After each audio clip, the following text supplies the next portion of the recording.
Bien, vamos a leer el texto que hay que leer hoy.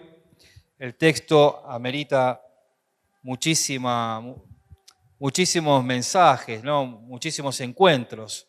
Pero hoy vamos a hacer todo un repaso así general, sencillo, comprimido, reducido y lo posible entendible, para llevarnos algún consejo de la palabra de Dios.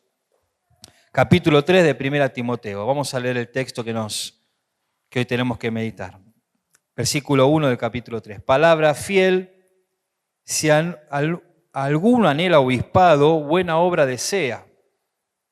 Pero es necesario que el obispo sea irreprensible, marido de una sola mujer, sobrio, prudente, decoroso, hospedador, apto para enseñar, no dado al vino, no pendenciero, no codicioso de ganancias deshonestas, sino amable, apacible, no avaro, que gobierne bien su casa, que tenga a sus hijos en sujeción con toda honestidad, pues el que no sabe gobernar su propia casa, ¿cómo cuidará de la iglesia de Dios?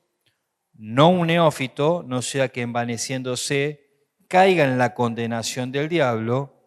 También es necesario que tenga buen testimonio de los de afuera para que no caiga en descrédito y en lazo del diablo. Hasta acá el texto para hoy. Habla de la palabra obispo. Yo cada vez que escucho obispo, me voy a la Iglesia Católica, a los obispos conocidos que son los curas y otros más. Bueno, yo de chiquito iba a la Iglesia Católica, así que estaba el cura y a veces era el cura, a veces era el sacerdote y a veces era el obispo. Bueno, esa es la figura que a veces nosotros tenemos en la sociedad. ¿Qué es un obispo? Bueno, la palabra griega dice que obispo es alguien que está supervisando. Bueno, también esa idea es confusa porque vos decís, bueno, el supervisor de la fábrica, el supervisor del colegio, es alguien que controla. En realidad, el supervisor tiene que ver con esas dos palabras. Super, que está sobre o es superior a la visión común. Es como que nosotros estamos todos parados y no podemos ver lo que pasa enfrente, pero alguien de nosotros se sube a una escalera y va a ser nuestro obispo, porque logra tener una visión que el resto no. Y ese que puede ver más allá que nosotros, tiene la posibilidad de decirnos por dónde ir y por dónde no ir, porque al ver lo que vos y yo no vemos, Él sabe. Él sabe lo que nosotros no podemos saber. Si alguno anhela obispado, y el obispo tiene que ver con esta figura, alguien que tiene una visión mejor, superadora que el resto de los demás. Él puede ver lo que el resto no, por eso sabe qué hacer. A veces nosotros nos quejamos o no estamos de acuerdo cuando un consejo pastoral toma una decisión y no tomamos en cuenta esto que dice la Biblia. Los pastores, los obispos pueden ver, tienen la visión que nosotros no tenemos, pueden ver más allá, por eso pueden guiar. En la Biblia, en el Nuevo Testamento, la palabra obispo está asociada a la palabra ancianos de la iglesia, como también a la palabra pastores de la iglesia.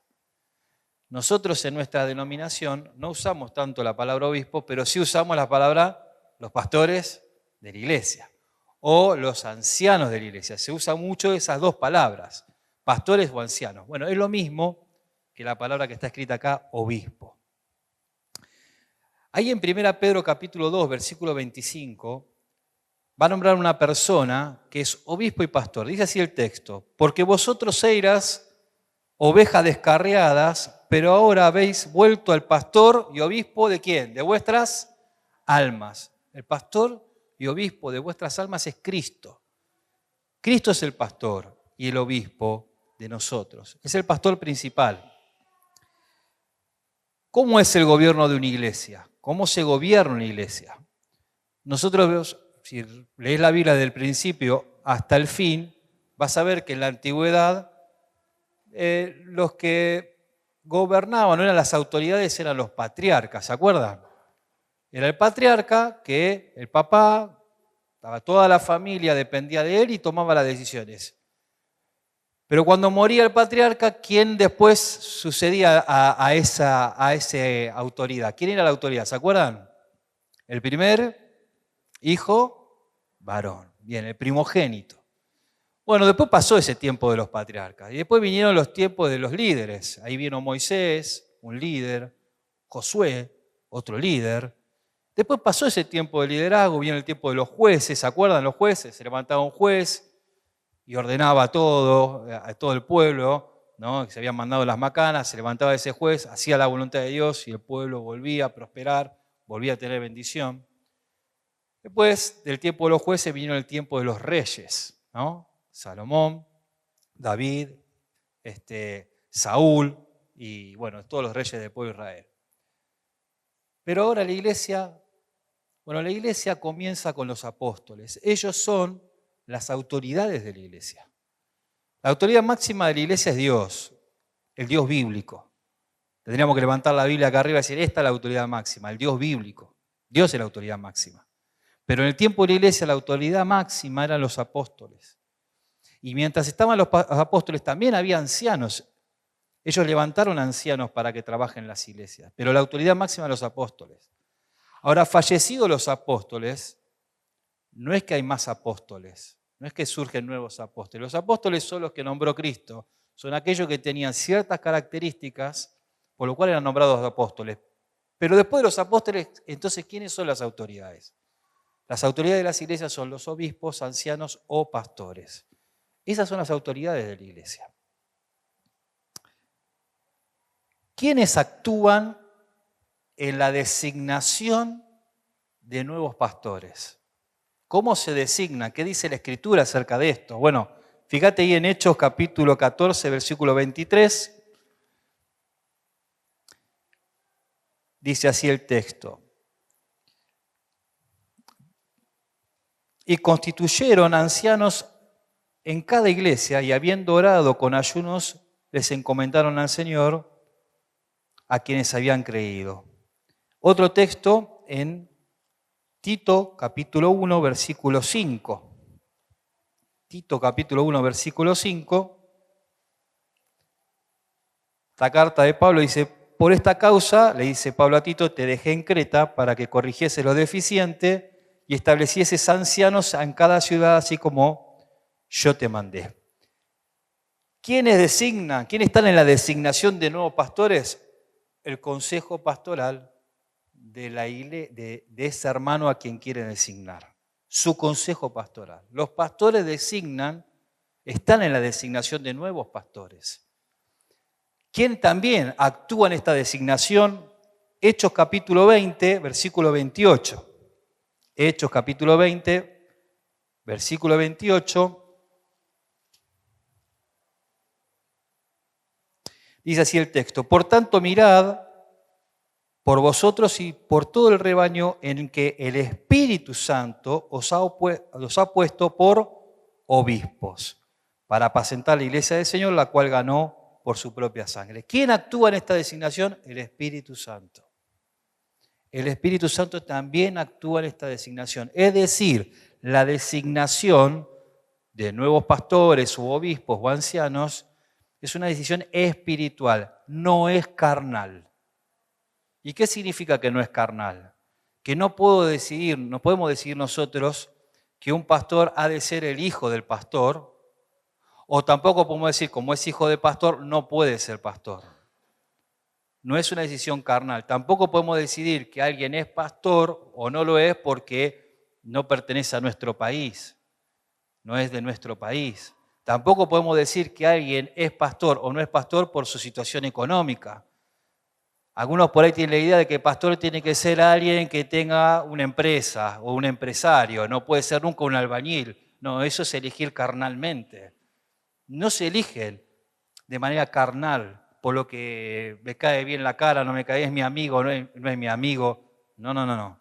Es una designación espiritual, actúa el Espíritu Santo, por lo cual hay que orar y hay que escudriñar la Escritura a la hora de decidir nuevos pastores.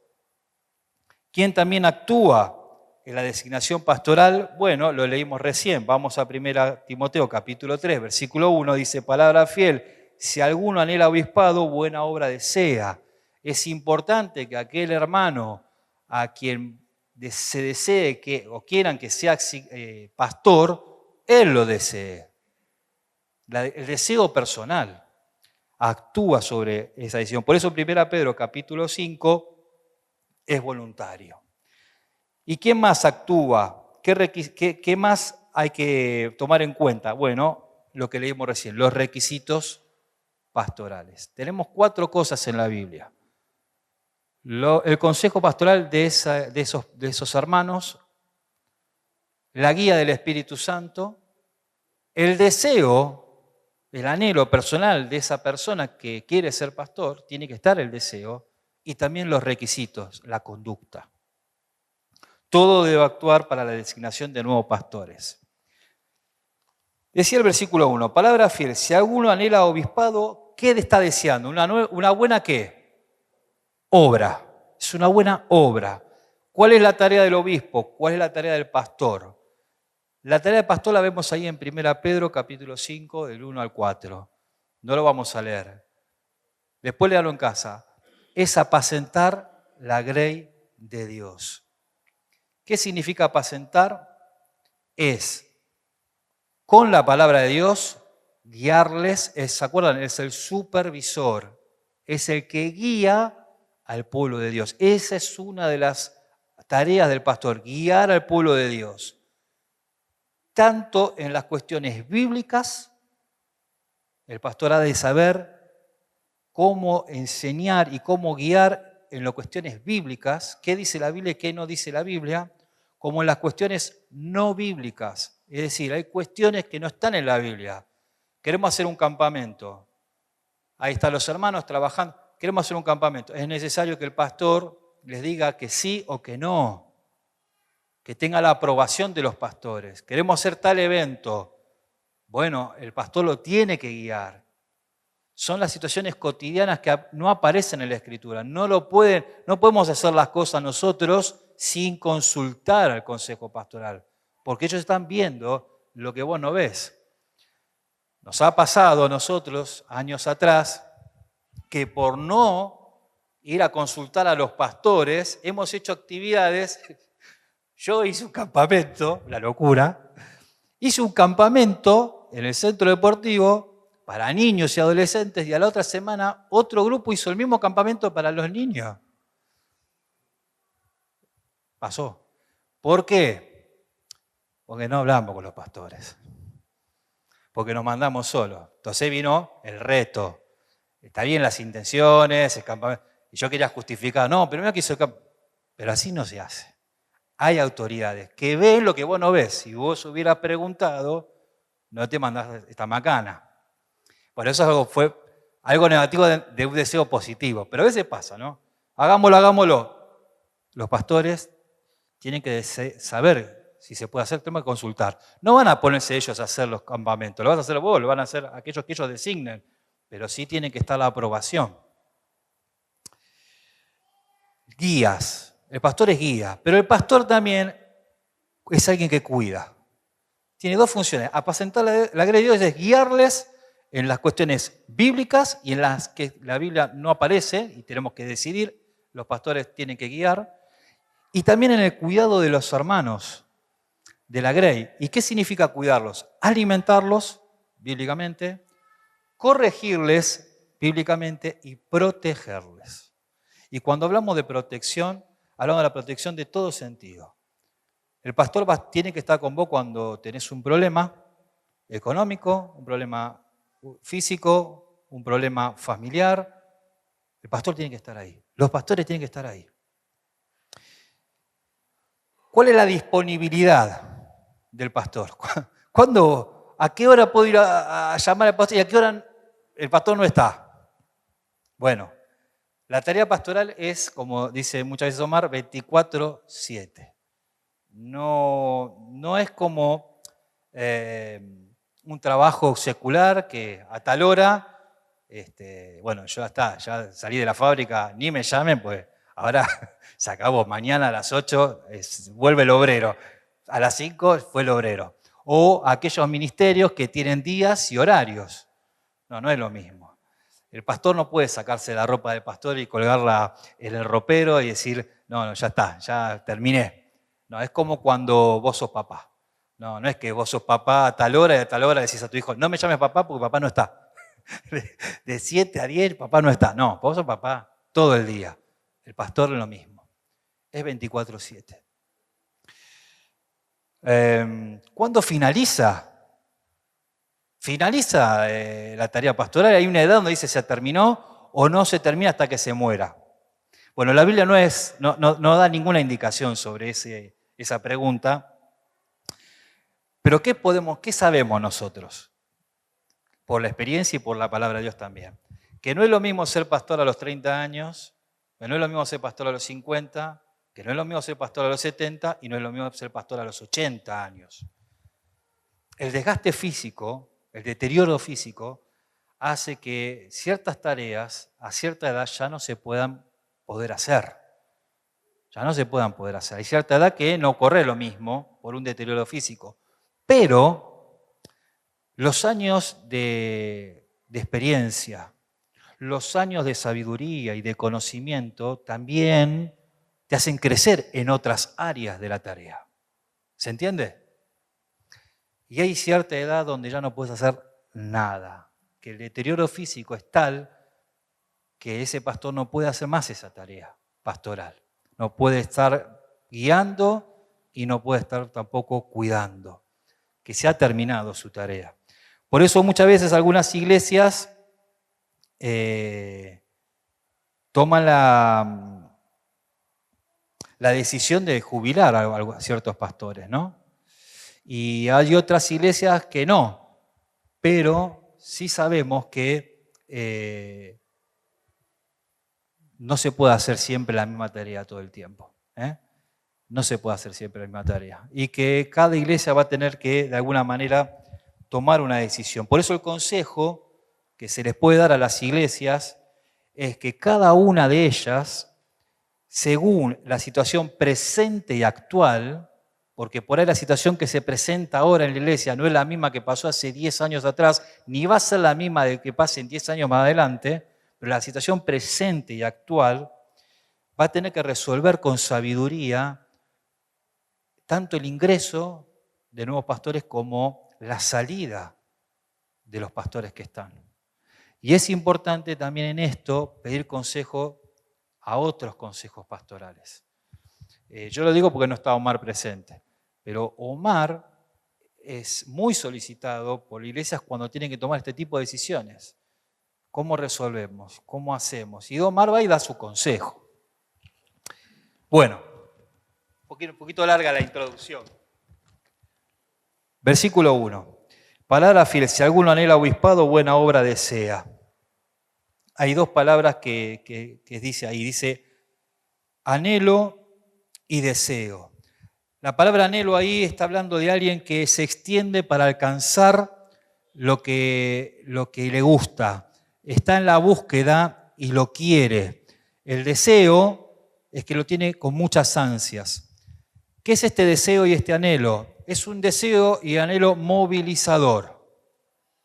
Es alguien que se está moviendo y está haciendo la obra pastoral, no siendo pastor, está haciendo la obra pastoral porque el anhelo y el deseo lo movilizan. ¿Se entiende? Si alguno anhela la obra pastoral, buena obra desea, lo está llevando a cabo, eso lo está movilizando. Tengo dos ejemplos para darle. Un muchacho, hace unos años atrás, le comentó a uno de los pastores que él quería ser pastor. Que orase por él porque le gustaría, había escuchado el texto, yo deseo ser pastor. Bien, este pastor le dijo, vamos a orar y bueno, si el Señor así lo dispone, así será. ¿Qué pasaba con este muchacho?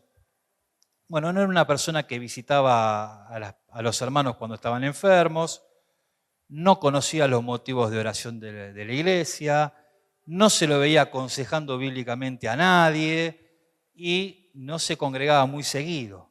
Con los años, este hermano seguía en la misma actitud, pero seguía con el deseo de querer ser pastor. Bueno, según la Escritura, ese hermano no puede ser no puede ser nombrado pastor, no puede ser incluido en un consejo pastoral, porque más allá de su deseo verbal, pues dice, bueno, pero el texto dice que lo desea. Sí, pero no, dijimos que no era solamente eso. El tema es que no tiene la actitud, no tiene la conducta pastoral, no tiene los requisitos, no hace la obra pastoral. Es un deseo verbal, pero que no lo está movilizando a hacer la tarea.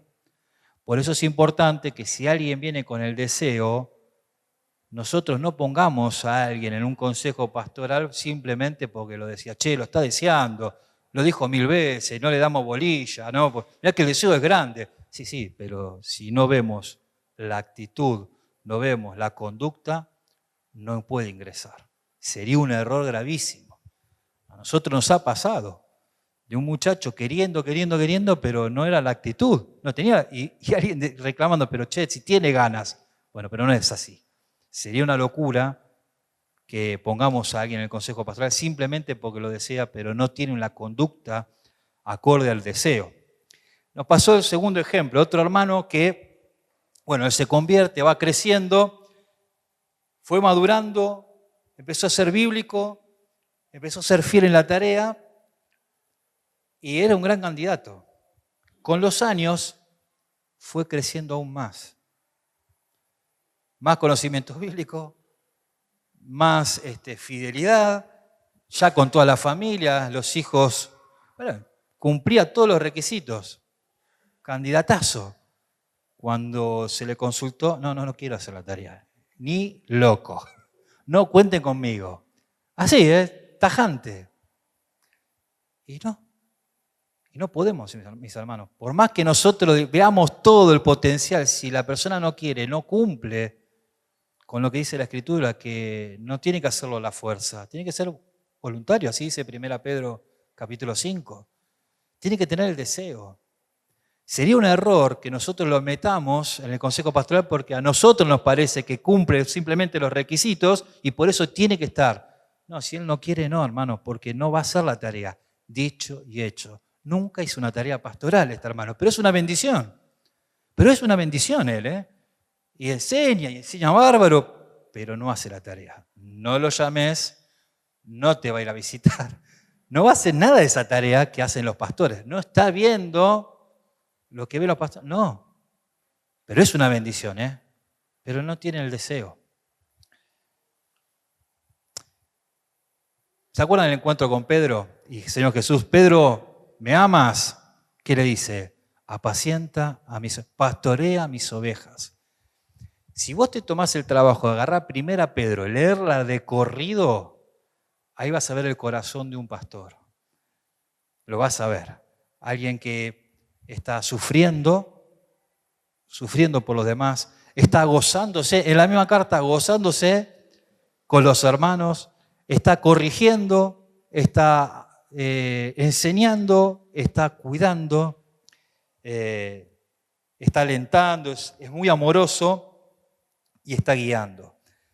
Ahí ves a Pedro, la figura de un pastor, de un obispo, de un anciano.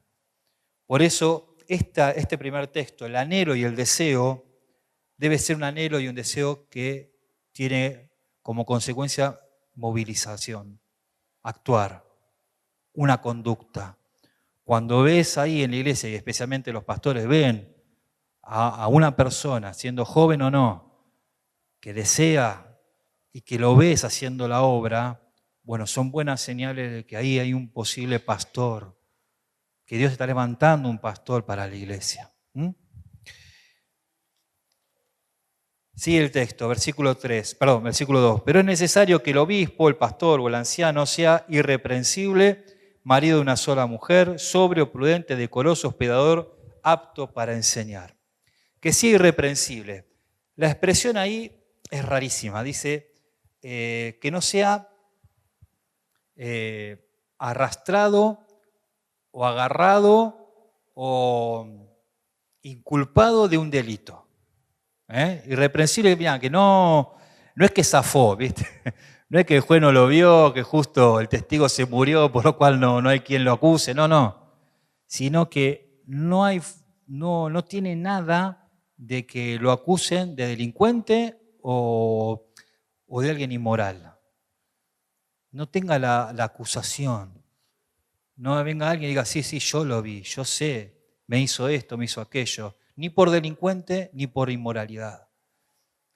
La persona irreprensible que dice el texto ahí, no está hablando de alguien que es perfecto, que no vas a encontrar algún defecto. No, defectos tenemos todos, perfectos no hay nadie, pero sí la figura es de un hombre piadoso, de una persona piadosa, que aún con sus defectos, aún con no tener perfección, sí lo vas a ver alguien piadoso. Alguien que no vas a encontrar nada raro atrás. No va a ser alguien que delinque o que es inmoral. No, es irreprensible. Ahora, no es perfecto. No existe la perfección. Marido de una sola mujer. Bueno, también hay dos interpretaciones dentro de nuestras iglesias.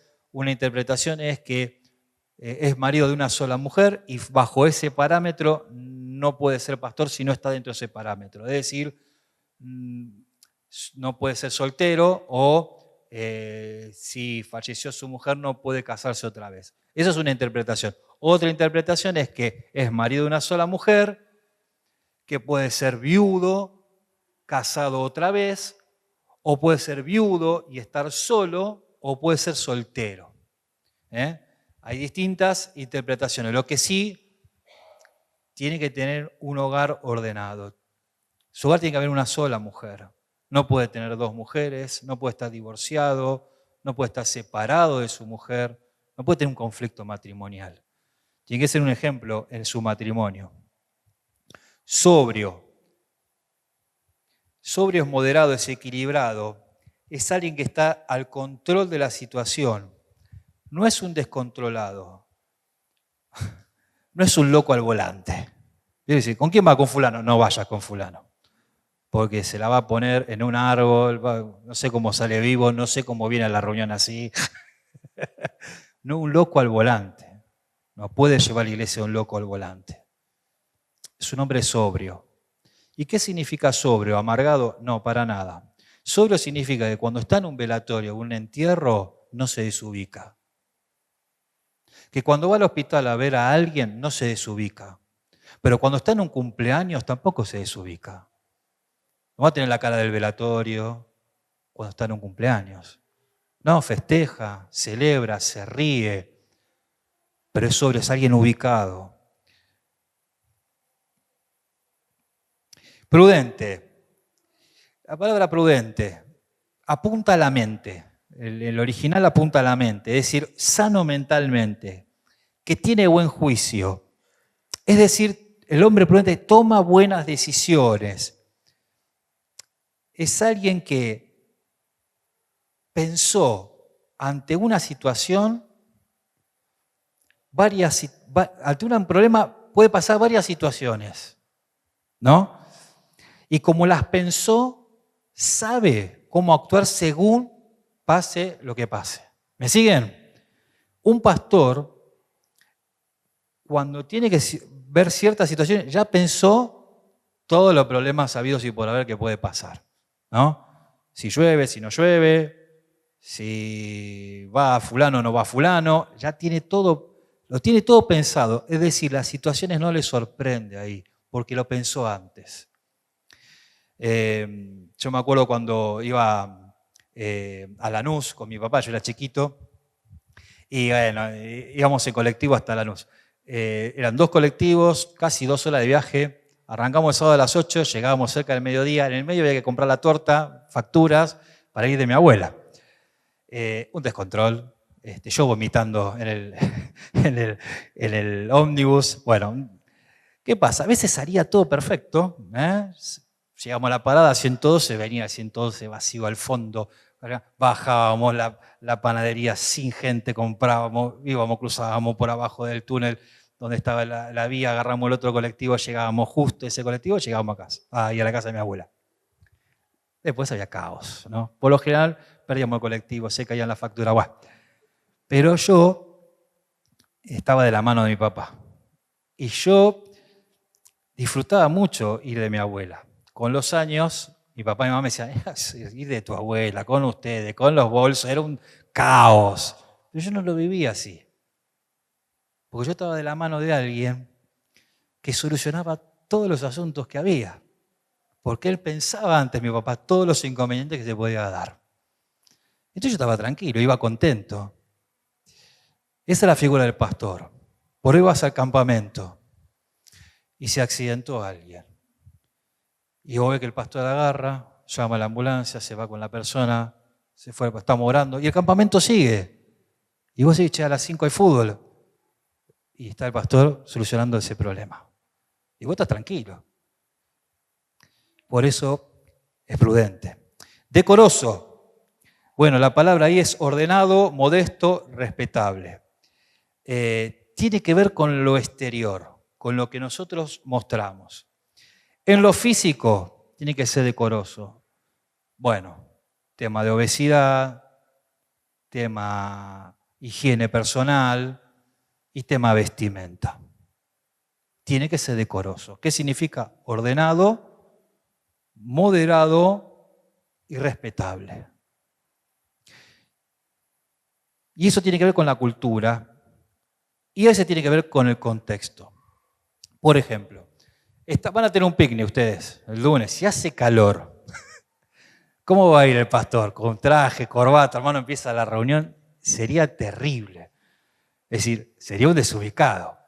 Es decir, para el velatorio anda como velatorio, para la fiesta anda como la fiesta. Pero imagínate que tampoco puede con la bermuda de flor, con la gorrita para atrás, con el collar, ¿no? Es decir, tampoco el ridículo, ¿viste? Como se viste un nene de 12, que al de 12 le queda bárbaro, pero a vos te queda mal. Tiene que tener decoro. Que vos lo veas y es respetado. Y bueno, irá como un picnic, pero vos lo ves y es moderado, ¿no? Te causa buena impresión. Está peinado, ¿no? Vino a jugar a la pelota, bueno, pero se peinó un poquito y abre la palabra, pero no está con... se mojó un poquito y bueno, se ordena. El resto puede ir como quiere, pero vos pretendés que el pastor sea alguien que muestre respeto, porque es lo que todos demandamos del pastor. No solamente en lo físico y externo, también a la hora de manejarse con los demás. Tiene que tener decoro cuando se maneja con un niño. Ojo con esto. Ojo con esto. No es el pastor y tenemos un drama, porque hemos visto conductas no decorosas y después lloramos todos. Decoro, ¿cómo trata a los niños? ¿Cómo trata a los jóvenes? Él no es un joven, pero puede tratar con la juventud. ¿Cómo trata con un par?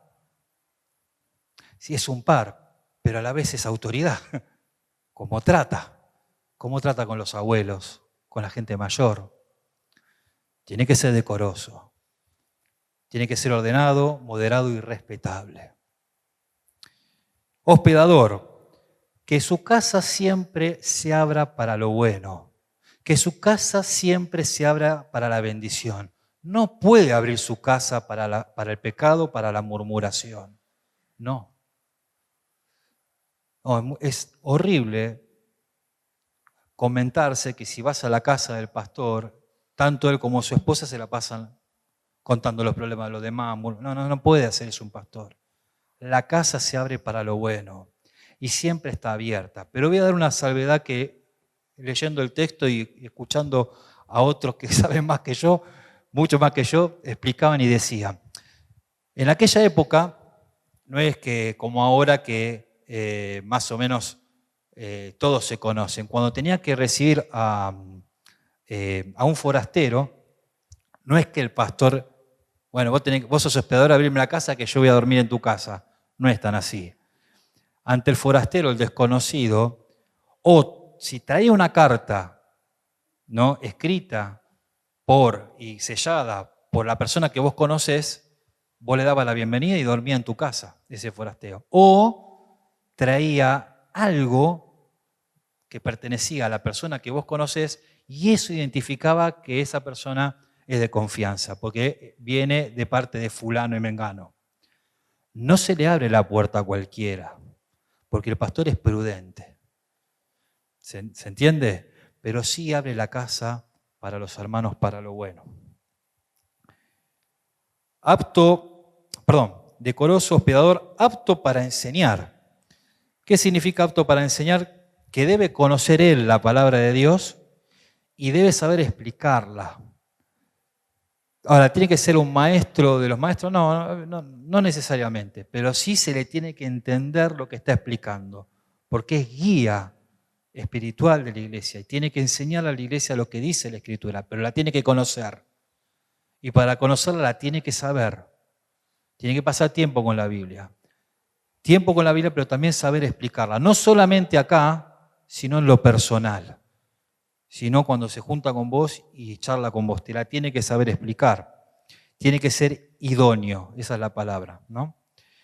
Bueno, no borracho, esto está claro. No pendenciero. No tiene que ser una persona conflictiva. No tiene que ser una persona que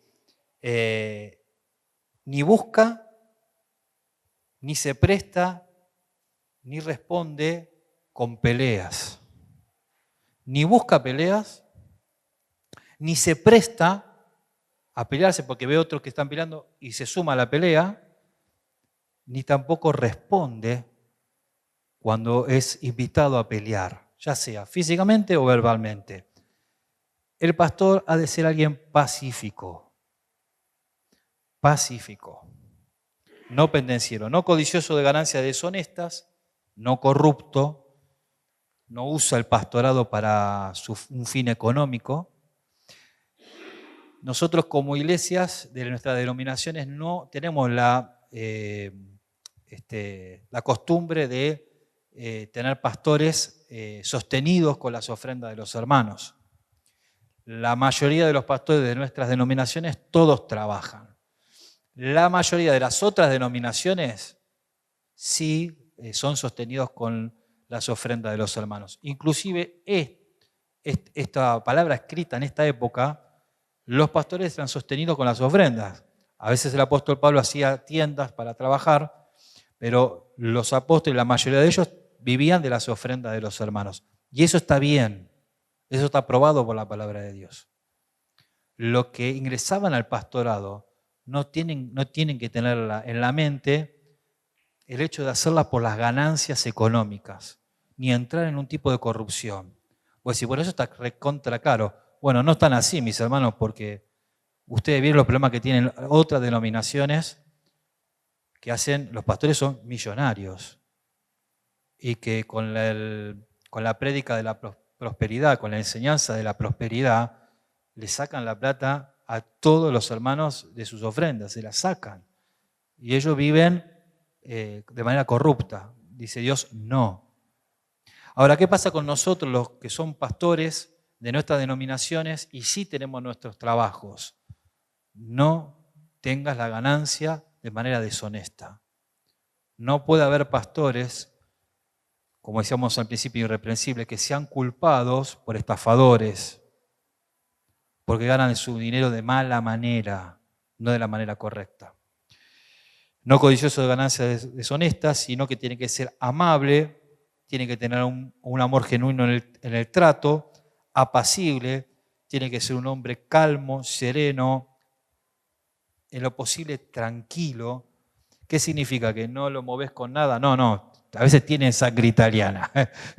Ay. Lo que pasa es que lo controla. Que no se le va la tanada. Aun cuando tiene todo ese carácter, se frena, se tranquiliza. No puede haber en el consejo pastoral alguien alterado. No, tiene que ser alguien apacible, alguien que sepa calmar. No, el Señor Jesucristo, cuando Él calma la tormenta, Él estaba calmado. Los que estaban locos eran los otros, que no sabían qué hacer, ¿no? A los gritos pelados porque se mueren, ¿no? Y gritando, y bueno, yo estaría igual. Pero el pastor de los pastores está calmado y calma. Es importante esta palabra, apacible. No avaro, El pastor tiene que ser dadivoso. O los que deseen esto tienen que ser dadivosos. ¿Qué significa? Que pagan, que sacan de su bolsillo y pagan, que dan, que si se enteran que alguien necesita plata, va, agarra la plata y toma, y da. No a alguien que le cuesta sacar la plata, no a alguien que le cuesta pagar, no. Despojado de eso, no es avaro, él da. Y da para otros. Y si gana más plata es para dar más, no es para retener más. El pastor tiene que tener eso en el corazón. Alguien que da a los demás. Dinero, lo da, lo ofrece, lo paga. Alguien que no retiene su dinero con avaricia. Versículo 14, que gobierne bien su casa, que tenga a sus hijos en sujeción con toda honestidad.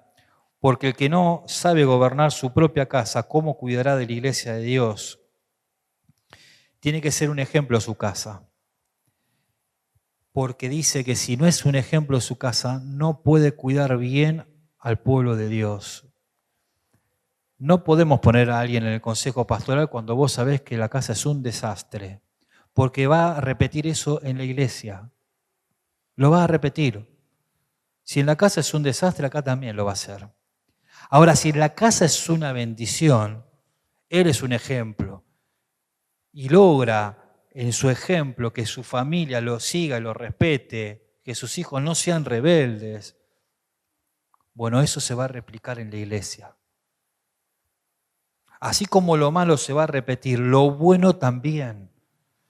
Un pastor que gobierna bien su casa, que tiene sus hijos de sujeción, también va a tener una iglesia que va a tener esta bendición, la va a cuidar bien.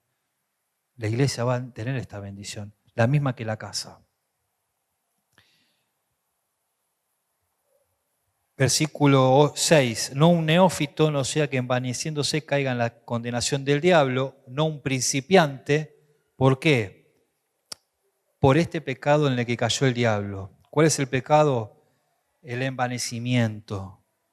No podés poner un principiante, alguien que recién conoce a Cristo. No, le vas a hacer un daño a él, va a caer en la trampa del diablo y va a ser un problema para la iglesia. Todo mal. ¿Por qué? Porque el envanecimiento lo va a hacer caer. Y esto es tajante, no un neófito, va a caer en la condenación del diablo. Se va a ensoberbecer, va a creerse más que los demás y va a hacer tropezar también a la iglesia. También es necesario, versículo 7, que tenga buen testimonio de los de afuera, para que no caiga en descrédito y en lazo del diablo. Si tiene buen testimonio de los de afuera, todo lo que va a decir, los de afuera le van a creer. Ahora, si es de mal testimonio, por más que lea la verdad de la palabra de Dios, los de afuera no te creo nada. Y va a caer en descrédito, en la trampa del diablo. Porque después cuando quiera predicar el evangelio y predicar las verdades bíblicas de la puerta para afuera, nadie le va a creer. Pero lamentablemente tampoco le van a creer de la puerta para adentro. Porque tiene sellado en su frente y en su voz el descrédito.